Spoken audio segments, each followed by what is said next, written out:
It's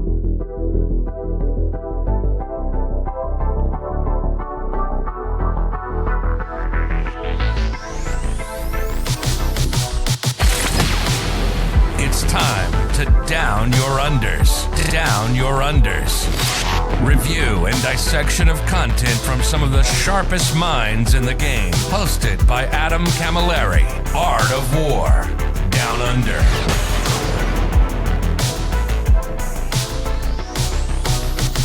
Hello, ladies and gentlemen, and welcome to this part 2 of episode 148. But this episode, I think, will be going out to the greater audience as well. I don't think this one is going behind the paywall because I have a funny feeling this might be my last 9th edition podcast. This might be the very last one, and I'm very happy to be joined by two of my really most favorite guys. They've been growing on me. They've been growing on all of us. They've come along very recently, but they've made such a freaking impact on this game. I'm joined by Vijay and David Gaylard from Team Ignite and the Fireside 40K podcast. Welcome, boys. How you doing? Oh, thanks for having us, Adam. This is awesome. Thank you, man. Yeah, thanks for having us, Adam. Actually, Adam is one of my favorite. I'd probably actually say, Adam, you're my favorite 40K commentator, I think, just because you got so much passion for the game. And you didn't even pay us for that one, Dave. Yeah, no, but just you got so much energy for the game, and like I really appreciate people who are just like they just love the game for the game's sake, and like you would still be doing it regardless if you didn't make any money or anything off it. So yeah, I've always thought that was a really awesome part of it. Anyway, I've got the niceties out of the way. Yeah, don't go too much further. I have to bleep it. But tell us, straight off the back of a very successful Birmingham team tournament where you guys came in first place and had enormous success with Team Ignite. And we're here to talk about essentially your guys' perspective on this 9th edition because, well, for both of you, it's the first full edition of 40K you will have played. So you're both quite new to it. But because of that, I think it's a very unique perspective. Your judgment is not clouded by any past biases like mine might be. So this is going to be a really cool discussion. Kicking it off straight up, we'll get you guys to do some nice juicy plugs on the back end for all your various wares. But Vic, first impressions of this edition, mate. What did you think about it after your first couple of games or the first time you went through the core rulebook? Oh, I'm trying to reflect back on that period of time because the transition between 8th to 9th was a period of time where I was starting to become a little bit better at competitive 40K. Yep. Starting to kind of understand the game at a slightly higher level. And that transition when 9th edition came out, essentially the first full edition I was going to be playing in, I actually went in pretty deep on reading all of the rules. The period of time that it released, if I remember correctly, coincided quite a bit with coronavirus and the lockdown during then. So it was quite a fumbled period of time, but I remember reading the core rules when they came out, and it's kind of in the middle of 2020. And I was thinking there are consistent improvements across the board for competitive play on the core rules in the rulebook. And I think that take did kind of carry through my impression of 9th edition. And I think the strongest bit of 9th edition was the core game mechanics, including kind of the terrain rules and all the different phases of the game. They simplified it while still keeping the game engaging and allowing you to express player skills. So my first impression, pretty overall positive when 9th edition dropped. David, I don't suppose you have many other editions to compare this to, but you do come from a very strong esports background. How would you say the rules of 40K hold up, say, to the rules of your relevant insert popular game here? Yeah, and I guess that's how a lot of people, I guess, from who are like myself, kind of the new age, in air quotes, of 40K players who compare everything to like esports as opposed to the previous editions. I did play a little bit at the end of 8, just a tiny bit, and then after I moved to England, lockdown. So that was basically my experience. But I remember thinking the first 2 big things were you could only fight units that you charged, which was way different from 8th, where you could like fight twice and fight, pile into stuff that you haven't charged. So I remember that, like my initial thing being like, oh, melee's going to be terrible because that's how it gets done now. But then I think the biggest change was like obscuring, right? That was a huge change for the game, all for the better as well, right? And we've seen the terrain really develop from the early 9th edition all the way to the end. And I remember playing on, because basically what happened is 9th edition launched and I was in lockdown, so I was playing TTS. So I was probably one of the OG TTS players way back, man, at the beginning of 2020. And just seeing the evolution of the maps and stuff like that.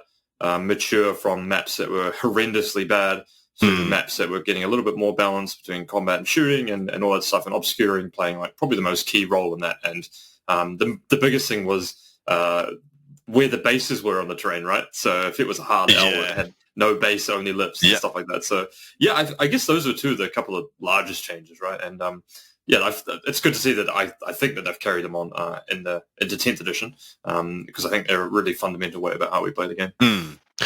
Easy done. Well, sticking with you, David, give us a little bit of what's your journey through this 9th edition? How did you start? How engaged were you? How much did coronavirus cost you in hindsight? Wow. Just for clarification, have we played 9th for 3.5 years? Yes. Like halfway through 2023, right? I think it's 3. It's 3? just under 3. It will be 2 years and 11 months if it goes away halfway through June. Wow, that's jeepers, time has flown by. Holy crap! Wow, 3 years. Geez. Yeah. So I mean, I started playing a lot on TTS when 9th edition came out, and that's basically where I got all my reps in. And it was only when 9th edition really started. When the UK started coming out of lockdown, where I got to actually play against people in real life. And I actually played against the tournament. And I played Boris Mitchev, who owns Badminton Cafe. He's part of our team member now. I played him in the second round of an RTT, and wow, this was terrible. You know, I just had models that I put together. I was like, Malicept doing all this stuff, and Malicept was awful back then. Yeah. And he had like the massive like Land Raider Executioner or something like that, and like Dreadnoughts and stuff. And he was like, "Oh, how many tournaments you played?" And I was like, "This is my first real life tournament I've ever played." And he was like, "What do you mean your first real life tournament? Like, isn't that the only way to play 40K?" And I was like, no, because I play online and stuff like that. And we had a blast. But yeah, I mean, it's been ups and downs. I mean, a lot of changes. I've gone from not winning anything at all to coming out on the other side of it, of winning not really being as important to me. And the crescendo there is, winning super majors back to back. Starting a team where we just have an absolutely monstrous lineup of amazing and really awesome human beings. That's probably my proudest part about the 9th edition. But, you never really forget the ones that you're first. So I always remember my first GT, my first super, my first major. Everyone was there first. So, it's been good, man. Like, the community is so awesome. Like the game has changed so much in the but it's the community actually that's changed the most, I think, over the 3 years. I don't think GW as a company is recognizable in relation to its competitive stance as it was in mid 2020 as it is today now. That's big. Which is awesome. I think it's probably the biggest change, and their attentiveness to the competitive scene is fantastic. But at the same time, the UKTC, UK tournament circuit over here is just massive. It's just phenomenal. It's run at such an amazing standard, and you have the best players, some of the best players in the world playing there. On a monthly basis, you rock up 250 players, 300 players. Dude, I'm so jealous. I'm so very, very jealous. Vic, going with yourself, mate, give us a bit of your journey through this edition. What did you play for the majority of it? And how engaged do you feel like you were? Yeah, I mean, I was looking through the releases of Codex and like seeing what the order was to try and get my my thoughts in order. And I've actually played a large proportion of these Codexes that have been released, if I think about it. So I did swap between armies quite a bit, but there's a few armies which I kept coming back to. I mean, I kind of kept jumping back to Eldari where possible. After the release of the Eldari Codex, about 2 years after it's only about a year ago the Eldari Codex dropped. But when that dropped, I kept jumping back to that Codex where possible. Prior to that, the Eldari Codex was quite mech heavy in order to be effective. It wasn't a playstyle that was very very interesting in my opinion. So prior to the Eldari Codex dropping, I kind of played Drukhari when they were broken. I played Sisters when they first released. I played Tau Empire when they dropped and they were broken. So I kind of jumped through. And the fact that I said that there are so many factions during that middle period of time that were broken is quite an indicative factor of kind of the balance that went through the middle and early stages of this edition. You're absolutely right. There's like a middle year The first year of ninth is pretty stable up until Drakari. I think Drakari was about 9 months in, give or take. Yeah. And then we have just like a hellaciously hellscaped kind of 18 months afterwards. Haymaker after haymaker of codex. Exactly. Well, so it's weird. Yeah, we had this kind of becalming stage in the middle where we had the night books and stuff like that, GSC, a couple around there, and then we went from that into the block that of codexes that contained Tau, Custodes, Nids, and everything and Eldari, and we were just like, okay, I guess we're on Crazy Train now. Yeah, Orcs in there as well, right? Yeah. Well, so I think Orcs was in the reasonable block before that, if I remember right. Yeah, this is through GSC block. Yeah. Oh yeah. Yeah, it kind of, they would release a broken codex, so they'd release Drakari, try and then AdMech came straight afterwards, so we were kind of getting slapped from both sides. And they would kind of adjust a little bit, like they tried to fix Drakari, they tried to fix AdMech. It kind of didn't work, but it worked enough that we were happy. And then boom, Orcs landed, and then Custodes and Tau landed. Yeah. And then it doesn't get any better, because immediately after that, we had the Void Weavers drop and then Tyranids drop immediately after. So that was month after month. Oh, yeah. Yeah. Crusher Stampede was in there as well. I met all you boys when you rocked up in, 2022 to LVO? Yeah. All of you playing Crusher, right? Yeah. That was Malik and I, yeah. Don't drag me into that. The Crusher family. You weren't there, were you? I wasn't there. I didn't do that. No, that's right. No. Yeah. But I remember that little posse of the Brits rocking up, and I'm like, and David, and I'm just like, Crusher. I think Inez was with you as well. That's right, and he was a Crusher stan, as we like to call him. I was going to say, Vic, what was your favorite faction you think you played? What was the one that you got the most enjoyment out of? Look at them making the content. Good stuff, David. Yeah, no, I was... No, there were a few. I mean, I really loved when Hail of Doom was good. And I just love the way that army played. I know everyone hated to play against it because it had a lot of swooping hawks in there. But I think it's because I jumped onto it quite early, onto that archetype. And it almost felt like I had developed a list, an archetype. Yeah. Well, I remember doing meta-analysis and being like, yep, that's a Vic list, that's a Vic list, that's a Vic list. So that's a thing. That's synonymous with me now too. So it was, sorry, and that's the first time that's happened in my, since I started playing 40K. Like, people associated a list archetype which was successful with me. Yeah. And that was awesome. So that's probably the one that stays in and kind of highlights for me. Can I guess which one your one was, Dave?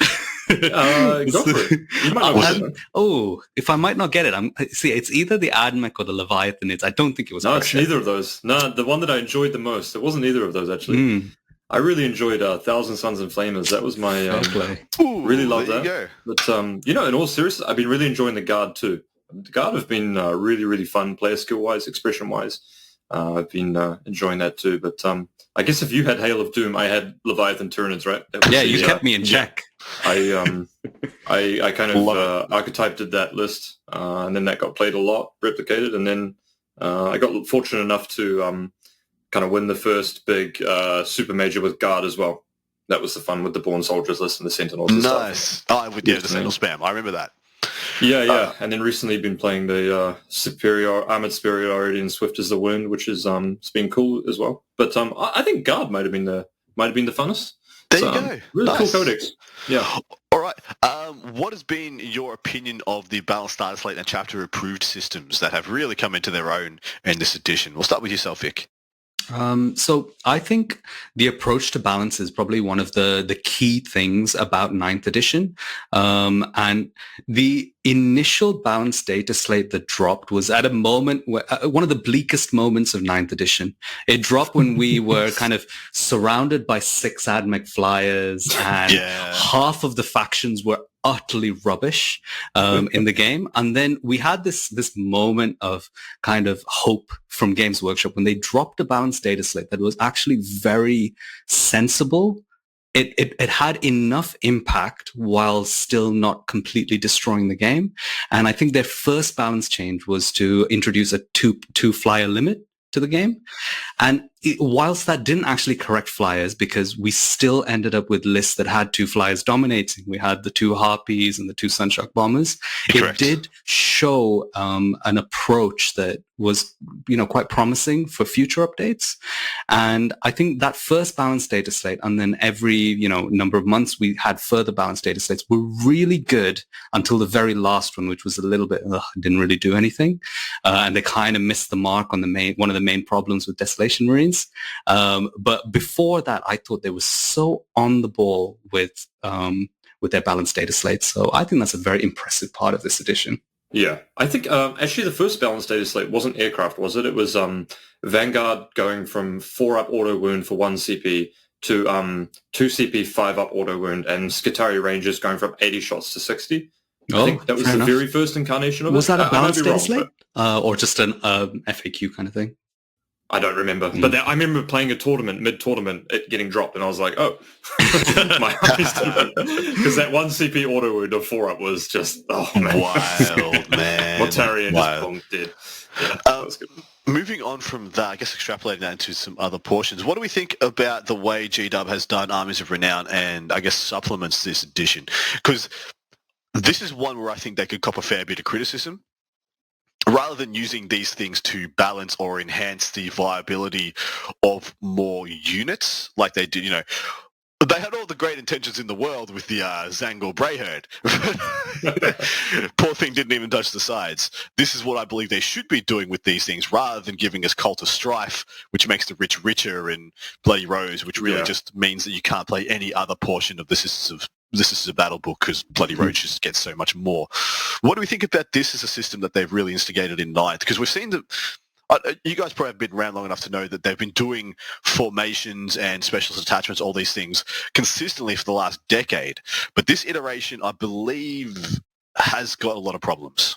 Yeah, I think you're right in that. That's probably one of the most patchiest things that they've gotten right. It's like either it's been very, very good or it's been like terrible.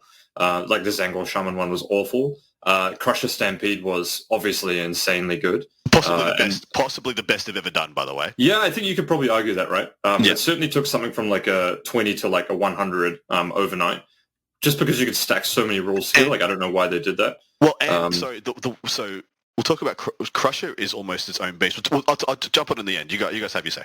Yeah, I mean, you had Leviathan there as well, right? Which I guess was a Codex supplement, but wasn't an Army of Renown. One that I feel like the approach they need to take from this from now on is just to say, look at a faction and what units are not getting played and make an Army of Renown just around that. Like, what's that? Yeah. Is it the Vashtor model for the Chaos Space Marines? Yep. The huge guy for the vehicles? Like, that was a really awesome opportunity for them to just completely rebalance something that's terrible. Like taking the Crusher Stampede, vibe, so to speak, and then applying it to models which basically have no use anymore, which is what happened to Crusher, but Crusher, they just overturned it quite a bit, right? So I think I would like to see them take that approach going forward. I do think it's fun because, it's like it limits some things, but you get bonuses like Disciples of Be'lakor. Actually, I think Disciples of Be'lakor has probably been the best all-round one they've designed. It has some serious restrictions that mean you have to diversify, but you get bonuses, but it's not overpowered. And here in the UK, we do see those lists crop up a bit. So I think that's thematically, I think that's probably the one that they should aim to replicate all in all, right? Vic, what are your thoughts? I mean, I think Dave's hit the nail on the head, but I want to make a point about I don't think they've learned their lesson from the game balance. I'm just going to say, I'm ready for a rant. Are you guys ready? So let's do it. Because the way that they've presented the 10th edition rules so far on their previews shows detachment abilities and then stratagems associated with the particular detachment. And I think individual kind of faction rules that go that deep are extremely difficult to balance because all it takes is for you to make one set much more powerful than all the others to throw all the kind of internal and external balance out of whack. And that's been shown in 9th edition when we had kind of Crusher Stampede, Cult of Strife, these things, which end up limiting your army choices. Yep. And I think they're going to make the same mistake, but multiplied in 10th edition based on what I can see, unless they get it absolutely perfect. But it's really tough to get that correct.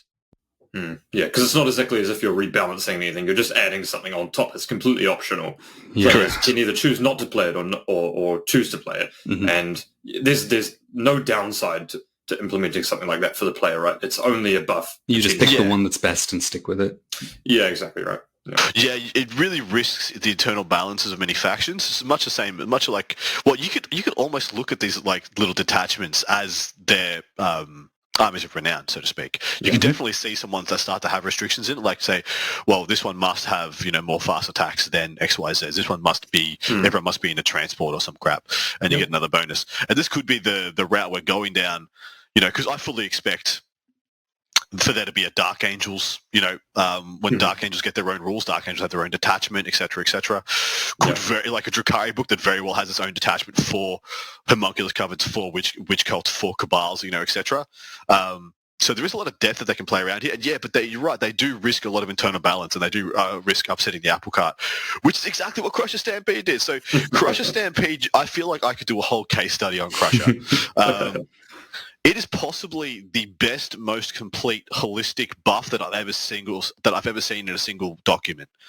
Not even the Decurion detachments of 7th edition, I believe, were as all-encompassing as Crusher. So it took one of the bottom 5 factions, if not a bottom 3 faction, the worst units in that portion. The absolute worst, man. The worst units in that bottom 3 faction, and made that the equal best or best army in the game. But to be fair, crap. those models are pretty sweet. Like the Scythe Hyrule is a sweet model. They're cool. It's also 125 quid, but yeah, everyone was happy to play with their cool, sweet, stompy models. And the first time we'd seen Monster Mash actually at the top tables in, I want to say editions. Where since Monster Mash has been the premier way to play. Sorry, go. It just had some things that you could spam, right? So, I think it would have been all right maybe if it just didn't have the 6 mortal wounds on the charge thing, right? Because that's really what pushed it over the edge. And every turn you would just be like, 6 mortal wounds, 6... And you would be like, well, I roll it equal to the number of wounds I have or something, and it's 18 dice, and on 3 up you take a mortal. Like, do you want me to roll it, man? And they're like, yes. No, 6 mortals. And so, for me, it was the fact that they had mission play as well. So it would have been totally fine if they were just a worse knight army. They're just cool. All their monsters got better. We can play the big stompy monster game now. But they're also they're on par for one of the best mission play armies in the game at the time, and that was just the absolute OTT moment there. Yeah, because that was back when Stranglehold was in as well. So yeah, correct. There was also a stratagem to make them obsec. Yeah, to the last as well. Yeah, so you could put to the last on your Hive Guard and your Swarm Lord and one other guy, I think, was what you would do sometimes. Yeah, it was good. Did you play any Army Renowns, Adam? I don't know if I did, actually. I don't think I played a single one this edition, because I don't think Dark Angels didn't have any relevance, and that's pretty much all I played. It was a Deathwatch one, right? That was a pretty it was pretty good one that kind of hit the mark, I would say, right? Yeah, you have exactly 4 units in your army, but those 4 units can do anything at all times. And I think it was really cool, right? Yeah, good design, a little bit complicated. I've had the pleasure of playing them a little bit, so I kind of understand them now. But yeah, from the outskirts, that one looks very complicated to use. But had some really sick strats, like auto wound on hit, something like that, everything. Yeah, that was wild. Vic, anything to add on this point? No, I think we're good, man. I mean, what I would say about game balance and mission scoring is the wide fluctuation in GW's ability to balance secondaries across this edition, which actually I think was probably one of the weakest points in initial balancing. And it's been an issue that's gone through the entire edition, because even when we had their initial secondaries, just the rulebook secondaries, they were a little bit all over the place, but then they did make adjustments to that. But in a way, each time they made adjustments, they just made a new set of secondaries a little bit better than the rest, rather than actually balancing them all around each other. And you can see that in the movement between Stranglehold to engage on all fronts and now to behind enemy lines. Correct. Why was there not a point where all 3 of them were of a similar kind of value? Instead, they kind of messed up the balance between them. And that continued to the point when we got the faction secondaries introduced. there was a wide range of power levels of the faction secondaries, which weren't always in line with the power level of the faction. So just because a faction was really strong, a way of balancing would have been to give them slightly weaker secondaries, but they didn't really follow that. They were a little bit all over the place between them.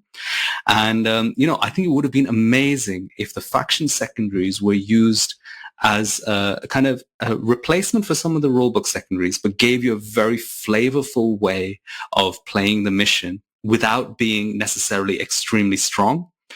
And quite often they miss the mark on that across the secondaries. I don't know if you guys kind of think the same kind of thing.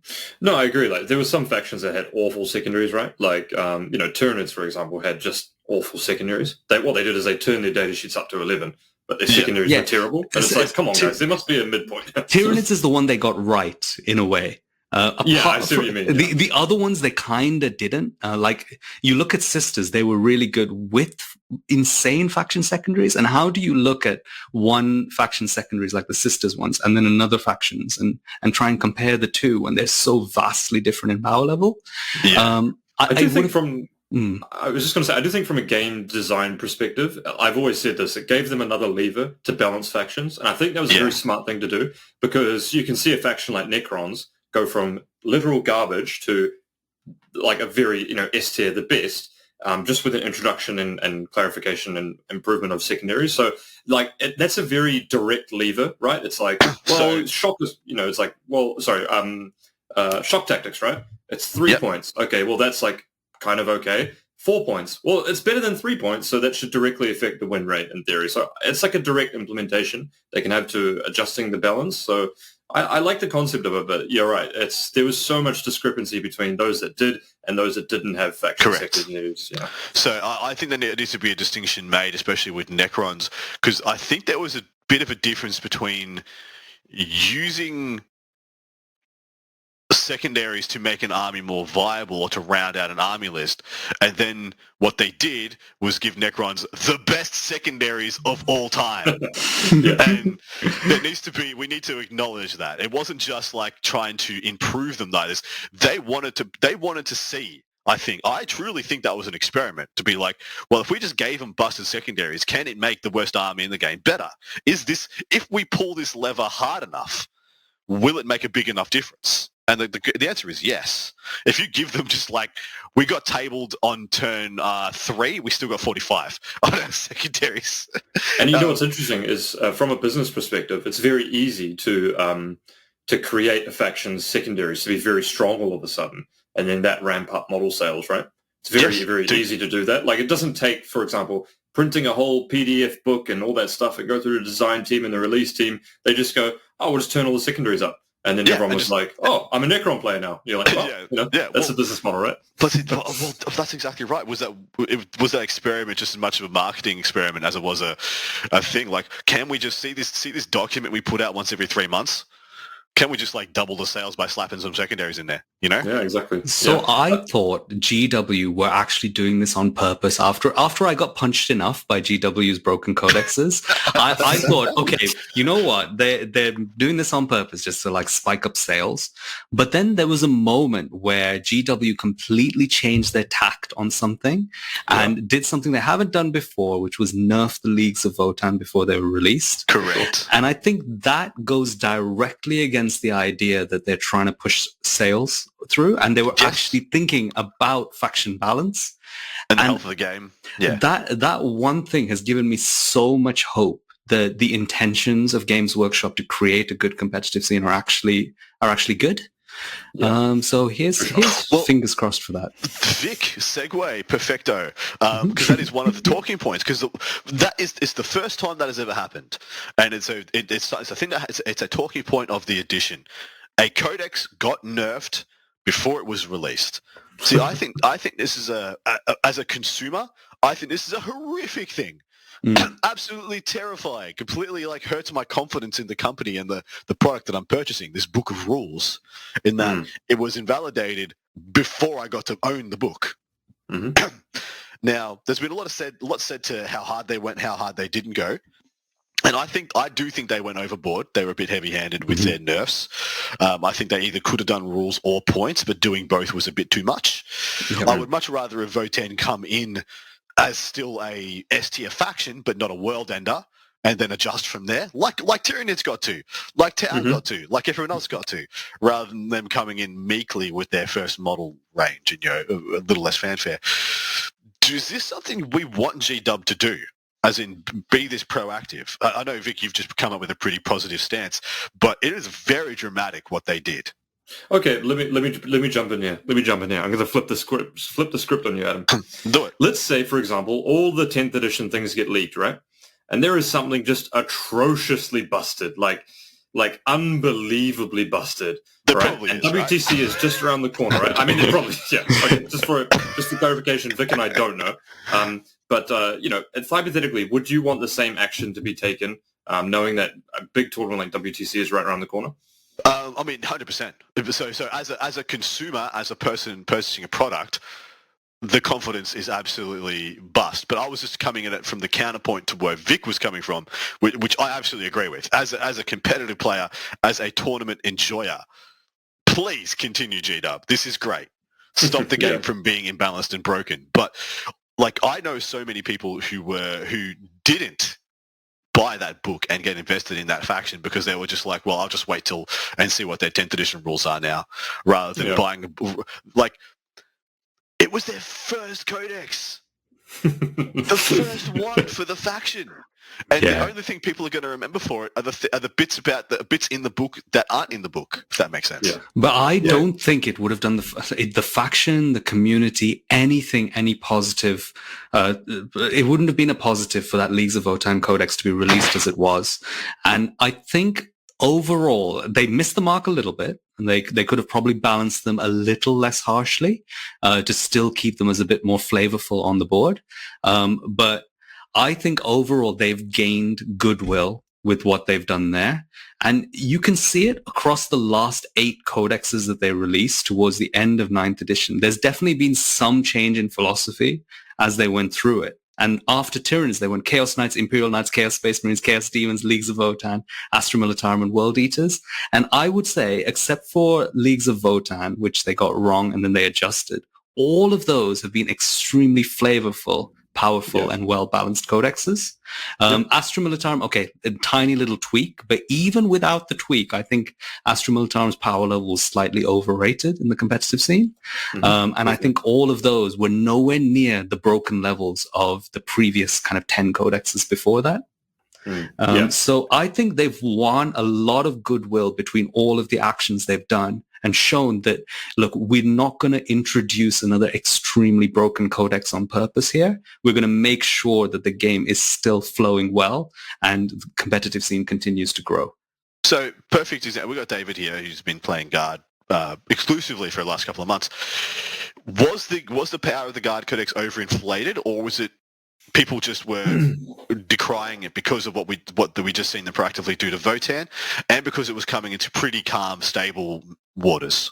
I'm gonna try and be as unbiased as possible. The Guard Codex was nowhere near as powerful as people were making it out to be.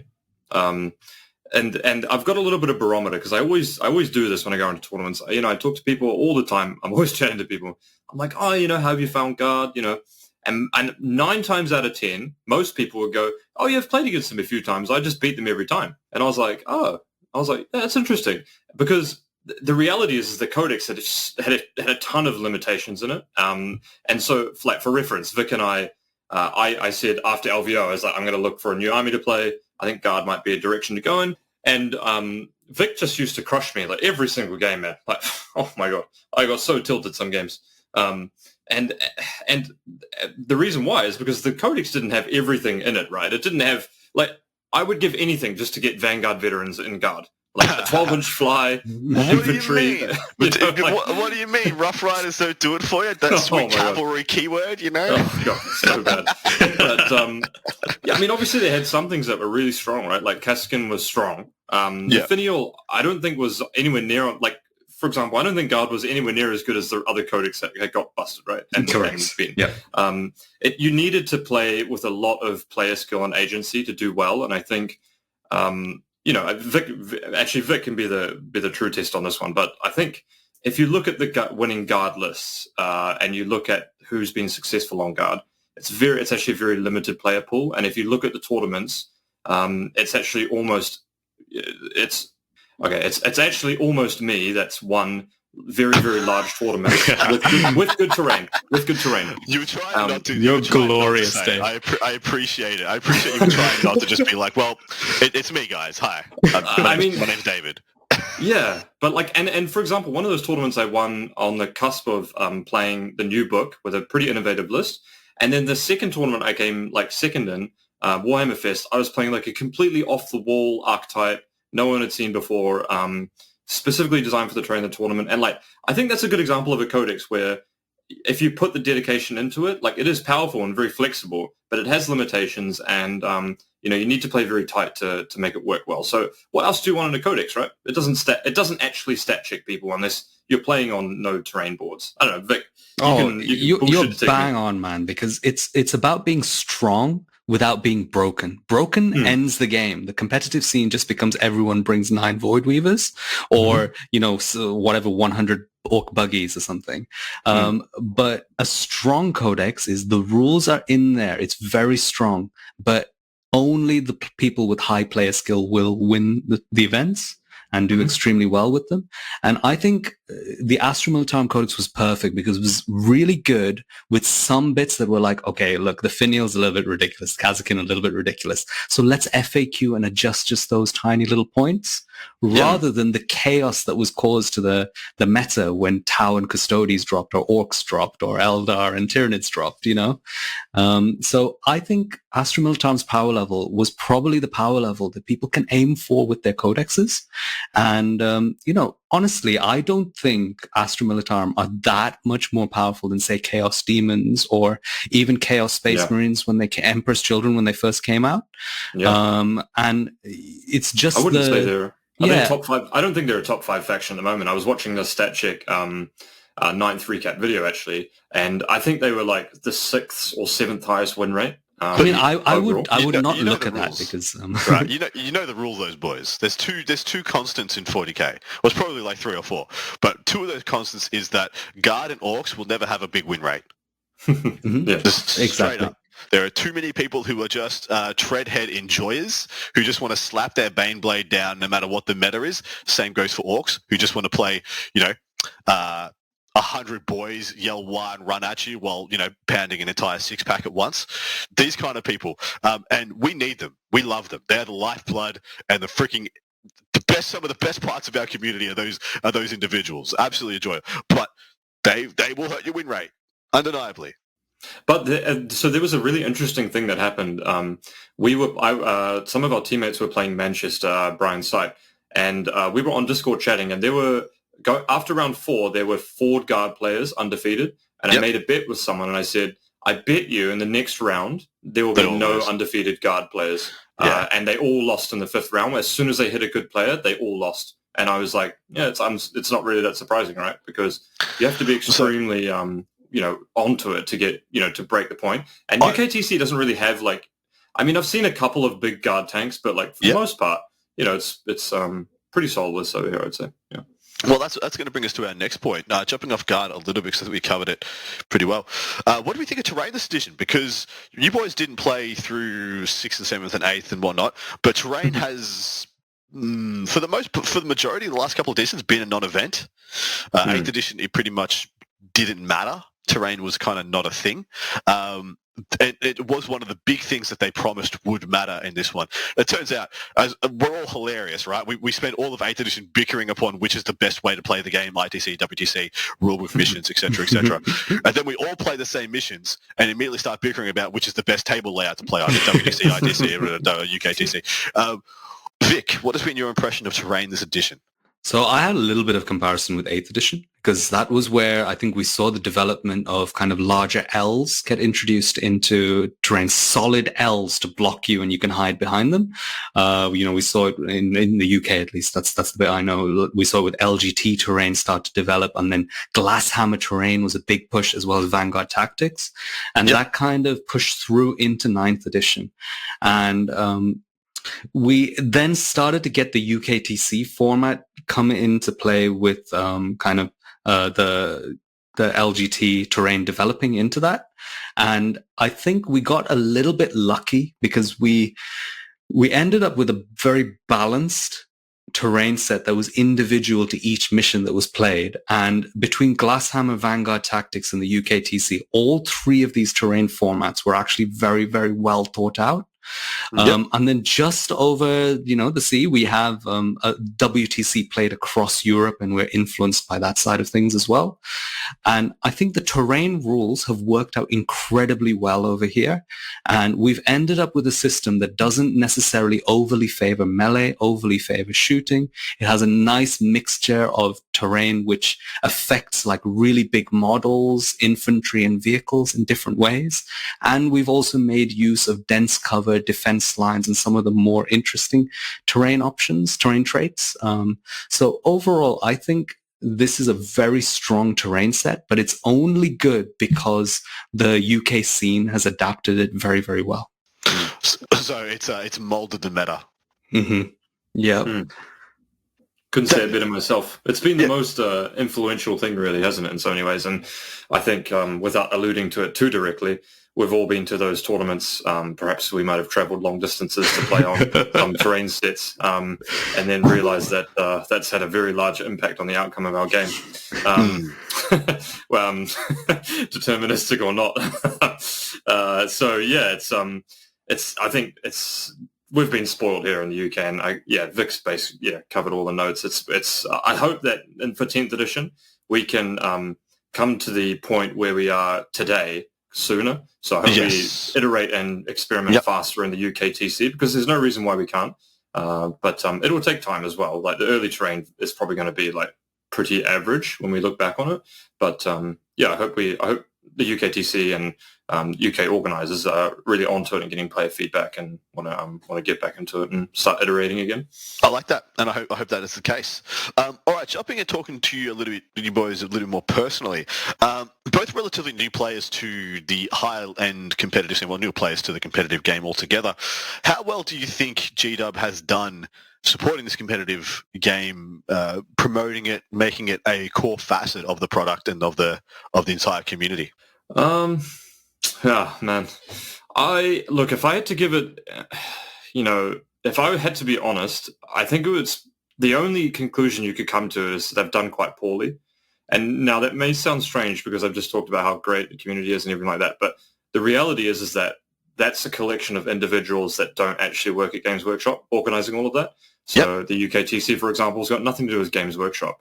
All the, Vanguard Tactics or Glasshammer Terrain or something like that, that's all grassroots community. So if you're looking purely at what Games Workshop have done, I think, the speed at which the balanced data slates come out and the hit and miss of it, I'd probably give them a barely passing grade. In addition to that, to give them their dues, the Warhammer Fest tournament I thought was run very well. There was some kinks in there. It was like a great essay that just had some grammatical errors in it. So the core structure of that was good, but that's 2.5 years after, 3 years after the edition's launched, right? So they've kind of come in right at the sweet spot. But, for the most part, I don't really think it's fair to say that they support the competitive community that much, right? Yeah. And I'll ask you a question, Dave. How much faith do you have if you gave feedback back to Games Workshop about their second terrain layout, the very open one, saying it's imbalanced? Look, you guys could try moving them like here and there. How confident are you that any feedback would ever be listened to or reached or anything? And I think the answer to that question kind of identifies why the independent parts of the community are so effective at developing and improving the scene.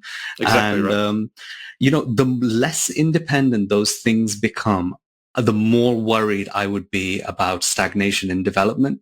And, potentially that's something that's happening in other countries across the world. And we're lucky in the UK that we haven't had too much of that influence here.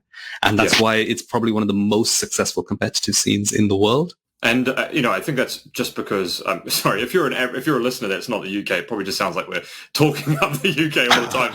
But we really do have a receptive organisation here. So if you think something's not wrong or something like that, they understand that the customer comes first, because that's the only way they make their money, is selling tickets to these things. They're not selling tickets because people might play 2 events a year and they just normally play on their kitchen table at their local game store and they want to come play a tournament. No, these are the people that play. Going to play 10, 12 tournaments a year and play one a month. And if they pick your one, that's the one they pick you to play. So it's a very competitive marketplace here in the UK, and that's been the recipe for success. But having said that, Games Workshop have made a splash in the competitive scene over here in Manchester, the Warhammer Fest. And I hope that they continue to run events over here, because I think despite the UK being so good, competition is always going to be a good thing for that as well. And I would go and play another one for sure. Oh, nice, sure. yeah. Fairly well measured, lads. Thank you.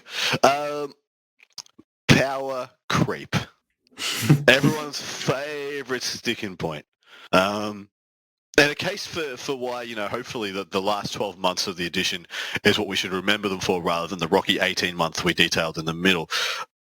But Vic, power creep, was it real, or if it isn't creep, how would you describe it? Some people have said it's more like a roller coaster. I think there was power creep, and I think that's probably the correct way of developing your game across an edition, for gradual kind of increase in that power levels to keep each new release a little bit exciting. And you can see that, let's say you compare the first Codex Necrons, the way the data sheets are written, compared to, say, Astra Militarum or World Eaters, you can see the wide disparity in like the AP strength and damage of all the output. But while I think it was real, I don't think it was necessarily as negative as a thing as the spikes in broken codexes that came through the edition. And those weren't in a gradual kind of creeping nature. Those were in a, have a punch here, have another punch over here. And then, okay, guys, we're calmed down now. It's a nice meta at the end of the edition. So I would say power creep is real, but it's also not a big issue if it's done correctly. Yeah, but it's also a very hard problem to solve, right? Because you're continually building upon a set, right? So, lots and lots of games have been like this. Esports games for a long time. World of Warcraft is a classic power creep, of course, with damage scaling. And that's just, I feel like that's just a natural evolution. I don't think there's anything wrong with it per se, but it's when the disparities become too large that it's, it's too big. Power creep, AP's creeped, but some of the biggest, most offensive things were actually just things being too cheap, right? Like, Tyranid Warriors, too cheap. Void Riders, too cheap. Free?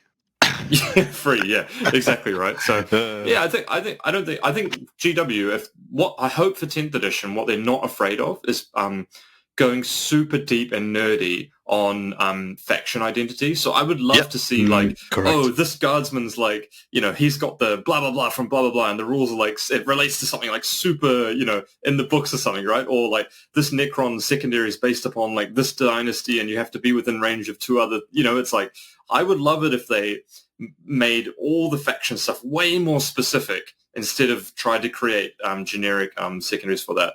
But you know what I would love to see GW do is actually, I would love to see them crowdsource guidelines for faction secondaries and, like data sheet abilities and stuff, because I know that there would be so many cool people that would come up with like, we're releasing this model, maybe have a competition for like who can write some rules for it, or this weapon profile or something, right? So I would love to see them do something like that. That'd be sick. There would be so many good things to do that. You just got to, as Mr. Toyota said, you got to mine the gold. You got to mine the gold in the workers' heads. It's the people play the game. They want to have a say in it. So I hope GW do something like that. Magic does some things like that, which is another kind of direct analogy as well. But yeah. Nice. Yeah, I love the idea of the crowdsourcing the parameters. I think that's a great idea. Vic, anything to rebut there? I wanted to make a point here that I think GW, they have good intentions. I'm gonna stick to that. Yeah. But I'm gonna say, as long as they always have a physical product that they're creating here, they'll always have the challenge of not being able to keep up with the digital side of the balancing stuff. And I think there's still a high risk. So for example, they're releasing all the indexes. Great. They have the ability to balance the indexes, but wait a second, they don't, because they're printing data sheet cards related to the index. So therefore, the time when they were balancing it all that time ago with their playtesters who are playing in a completely different edition on one hand and then playtesting a completely different meta on another hand, it's impossible for them to like identify every absolutely broken thing here. And I think as long as they have a physical product, it will be an inevitability that one or two broken things will come out consistently over time. And I think the indexes there's a very high chance that we have multiple things which are way out of whack with them, just because the playtesting process is impossible to be robust enough without last-second changes. And you can't do last-second changes with a physical product and a digital product. It has to be only digital. So the second they drop the physical product and just do digital, I think this game will be insanely good. Yes, I agree. I think they're making a positive step with the amount of digital releases they're going to be doing in this one with all the indexes, but we'll see if that carries through for the rest of it. Sorry, David, what are you going to say? But go digital for matched play. Simple, right? Digital for matched play. Yeah. You pay a subscription per month. You got access to everything. Only affects 5% of your customer base. I'd love to see that. That would be a huge change for Tent if they could do that. It would be freaking incredible as well.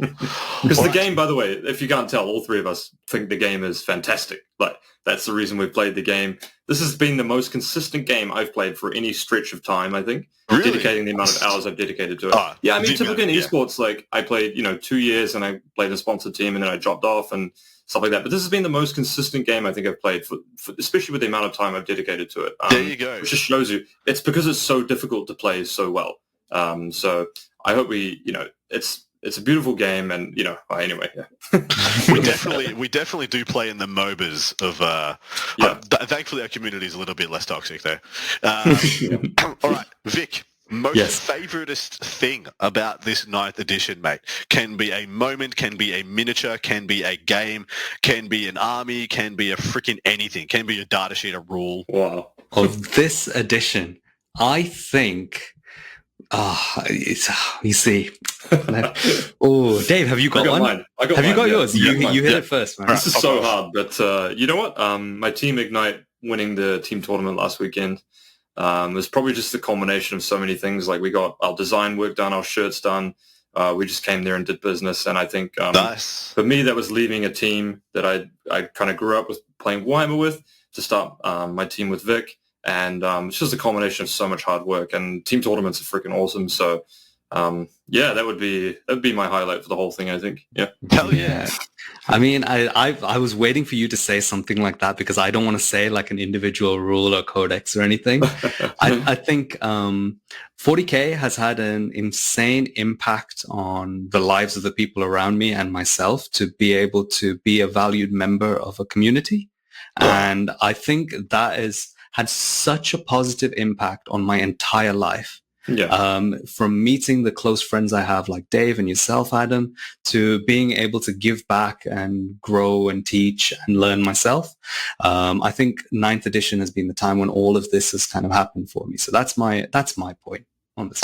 What was your boys? I remember Vic. By the way, I remember Vic. This is a funny game, man. So Vic's playing. This is at Nottingham, right? And Vic's playing for the draw against this Chaos Space Marine player, and he needs to deny this guy on like at 11 or something. And we're recording it at the time. And there's like 4 people around the table, and I was recording it for the podcast. And I was like, Vic's going here for the deny. He's at 11, and then Vic fails it. And then rolls the 11. I remember this. Easy. Easy. I had no doubt. That was so good, man. Freaking wild. Yeah. All right. David, sticking with yourself, mate. Most disliked thing of 9th edition? I mean, it's, if I'm being honest, like, there was some, the thing I don't like about 9th edition, is the internet drama, and that may seem a little bit out of left field, but it's because the game's grown so much and the community's grown so large, and the people online playing now.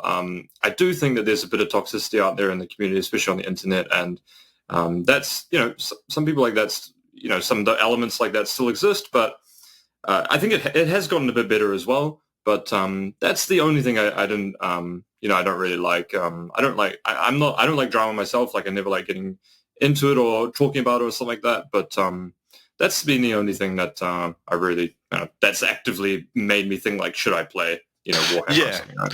So, by all means, if you wanted to have another go in a minute about something directly related to the rules, but that is a great point. It's something everyone should be trying to be cognizant of. I didn't want to poo-poo it, but I was just like, it's not really. Okay, let me answer again. Are you going to cut it out? That's fine. No, it's actually good. We need to talk about that more often.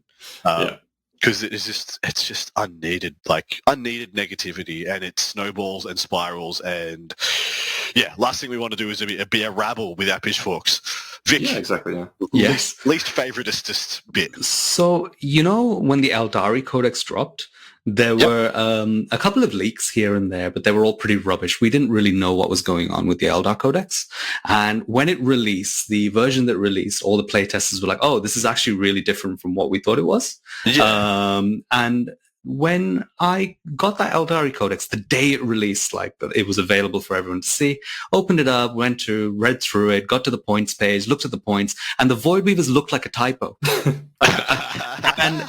And genuinely, how can you make such a big mistake on that?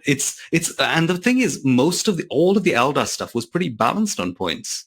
Like it was almost correct. It was so obvious that they were like, hey, what's a model that no one has ever used ever? Or the Void Weaver. Well, let's make that good. It was so obvious that they were like trying to make a unit that had never, because exactly right. It was so starkly out of place with how well pointed just about everything, except for Baharoth. He could go up another 100 points now. The second. The thing is, I hadn't received information from everyone. I was just doing my first read through, as I do, just on my own with no one else's opinion.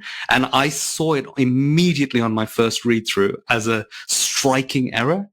And obviously it did play out to end up being a massive error in the game.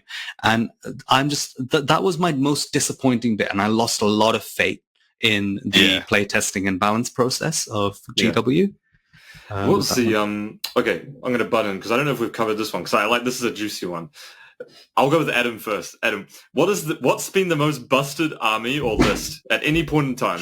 Any list that's won a tournament, what was the most busted one, do you think? The most busted one is probably... In terms of, okay, so for busted, it can either be like, you've got 0% chance to win, or just the way it plays being completely like ludicrous, or X, Y, and Z. So pick something in the justify it.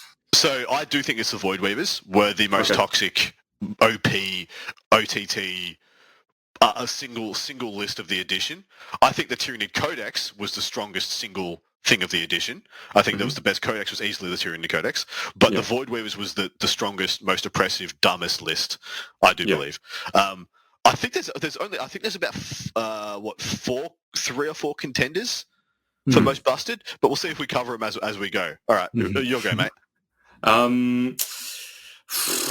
Man, I don't know. Orc Buggies would be... I mean, obviously, Tyranid Codex on release was super busted. Yeah. The pre-points anything were like the dumbest thing ever. Like, the Maleceptor was so broken. Double Maleceptors, double Neuros, I played at a GT the week after that came out, and I psychicked away my opponent. My opponent was playing Custodes, and he wasn't playing the 4-up Feel No Pain.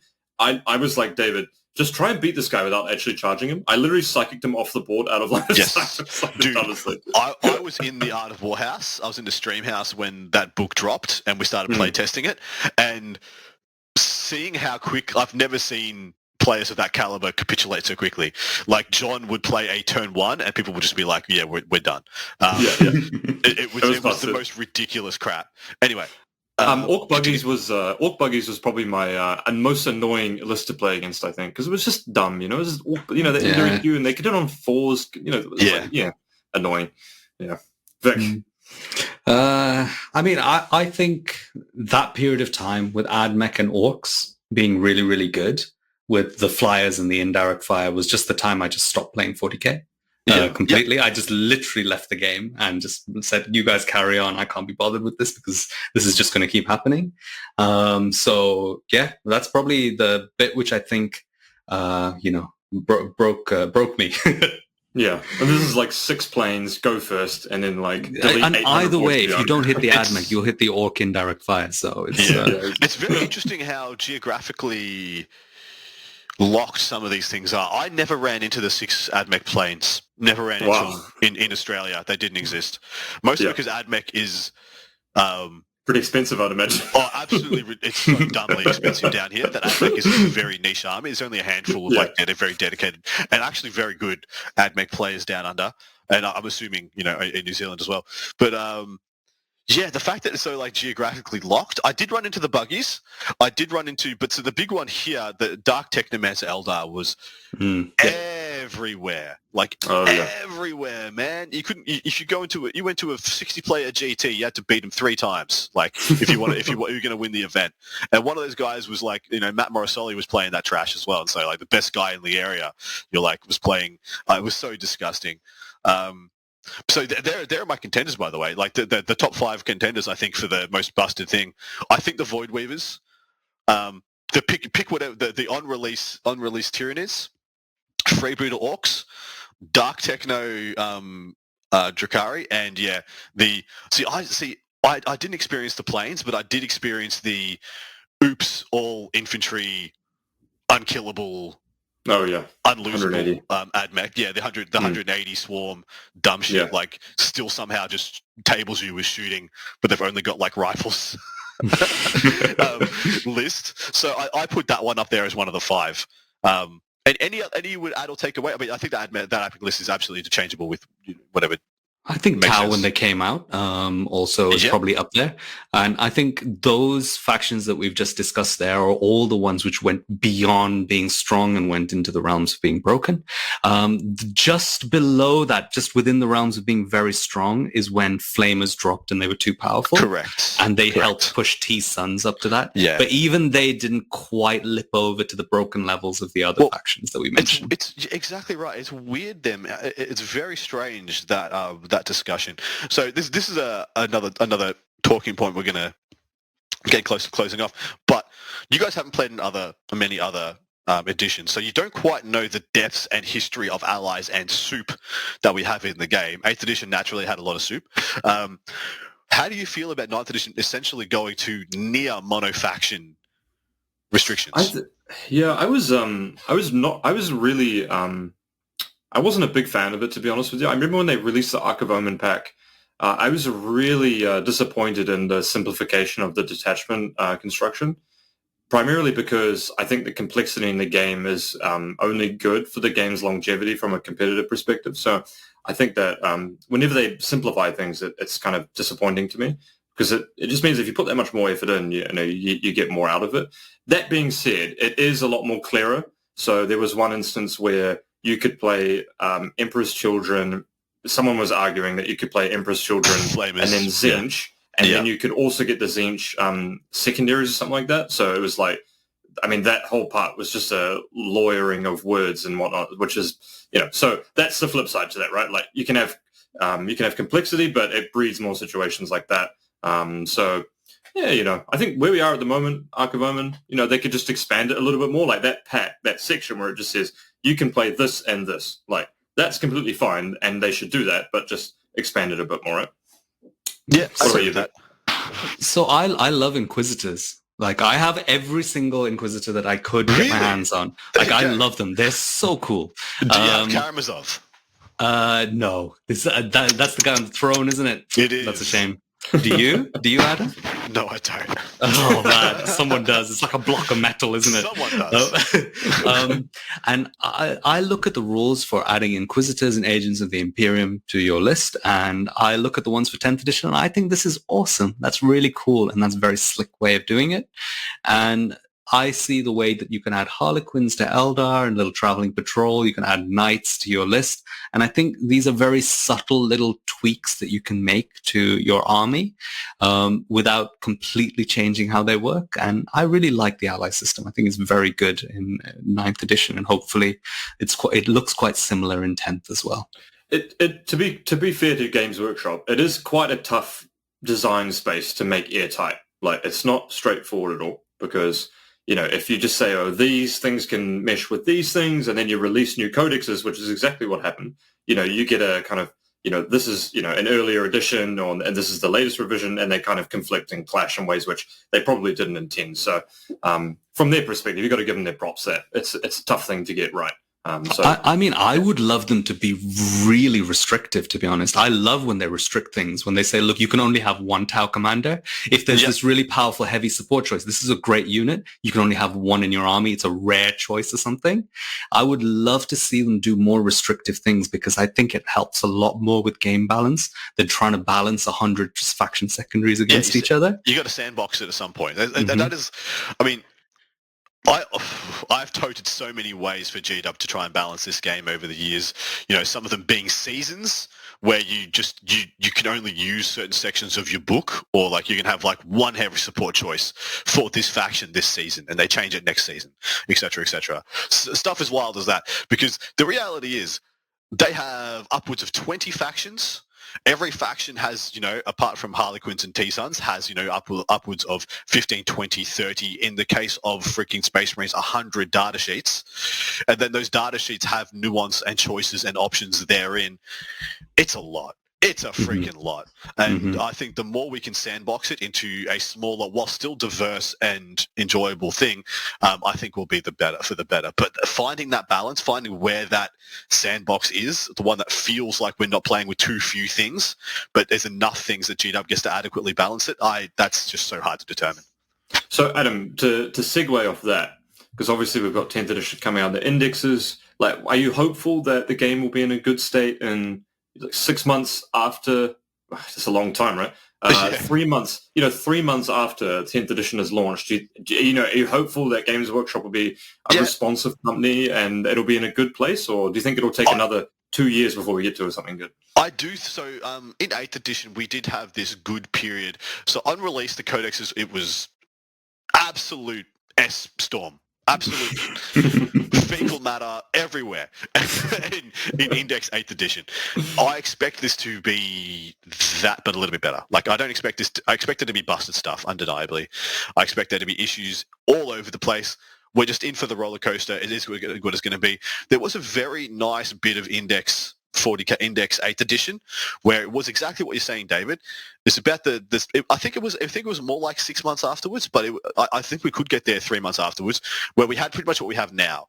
We have a relative stability and decent external internal balance. So I do think it's achievable quicker this time. At least the hope is. So the first 3 months of this, I don't know if I'm going to play that much in the first 3 months, because I'm not sure it's going to be that, I mean, I'm going to. I'm lying right now is what I'm doing. But as for paying a bunch of money and traveling to big events, probably not. Hanging out, playing garage games with my mates, abso-freaking-lutely. I was going to ask it. So, I think as chatting to players who've played other editions, one of the common things they say is like the edition only really gets good towards the end of the edition, like its golden years or its golden part of the edition. Do you think that's true for 9th edition, or do you think we had good balance, previously? And like Vic, I guess I'll hand this to Vic. Is like, do you think there was a period other than the one that we're currently in 9th edition where the balance was like quite good? If you can think of a tournament or something like that. I think when it first started, and we had the Necron and Space Marine Codex drop, and both of them toned down from the 8th edition Codex. We were all enjoying our lives a lot, I'd say. Death Guard was there, and Death Guard fall within that kind of low power level of everything, and the competitive scene was quite fascinating at the time. So I think the very start, and actually the very end, is potentially a little bit worse because they missed the balance with Desolation Marines a little bit. So Marines actually, in general, I believe they did incorrectly. The golden period was just after the first 3 codexes dropped in 9th edition, in my opinion. Yeah, I think, well, same, exactly. Funnily enough, the same what I said for 8th edition is like the first. It's the middle 18 months, boys. It's the middle 18 months is just the absolute crazy train for 8th and for 9th. Although, sorry, I will take that back for 8th. 8th was the middle. The first 6 months was an absolute crazy insanity. Then we had like 3 to 6 months of good, off the rails a little bit, and then relatively good for about 9 months.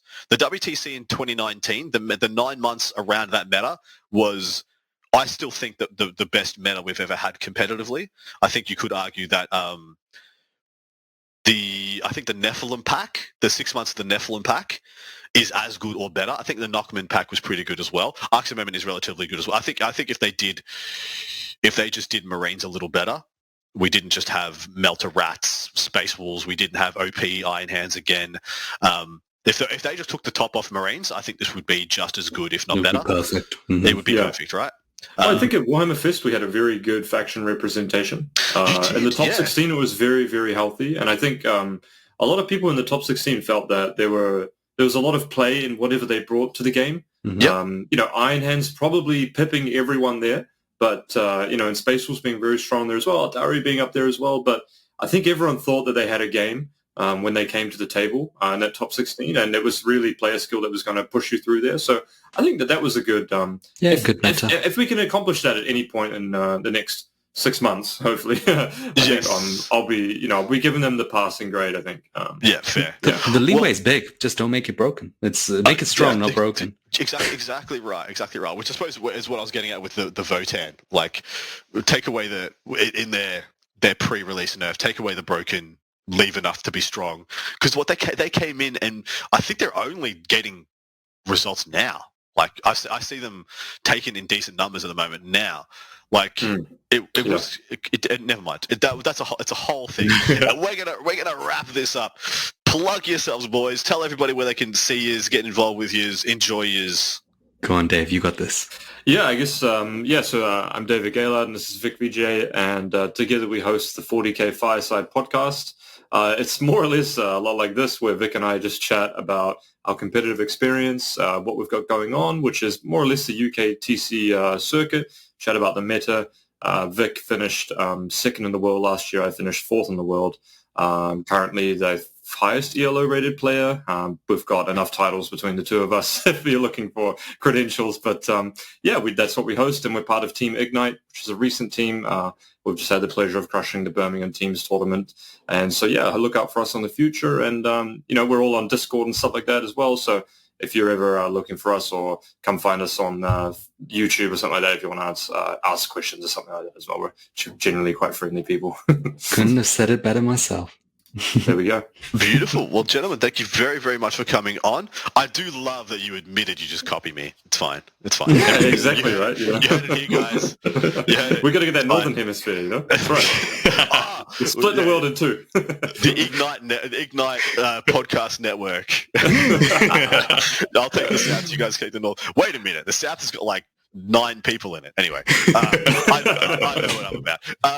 Thank you very much for joining us, gents. You absolute stellar representatives of our community. Well done to both of you for really coming into your own as well in this edition. It's probably one of the last topics we didn't get to touch on, how it was going from being, players of the game to being absolute superstars of the game. But hey, it's okay. Maybe that's your topic for your next Fireside one. But thank you very much, boys. Thanks for coming on. Enjoy the rest of your evenings. And good luck with this 10th edition. Cheers, Adam. Thanks, Adam. Take care, guys. Be well. Thank you for listening to Art of War Down Under, a content review podcast for Warhammer 40K, hosted by Adam Camilleri, produced by Seamus Ronan. Enjoyed the show? Want your lists reviewed and the content you heard put into practice? Sign up to our Patreon and connect with us online or on Facebook. Just search for Art of War Down Under. Signing out from tomorrow.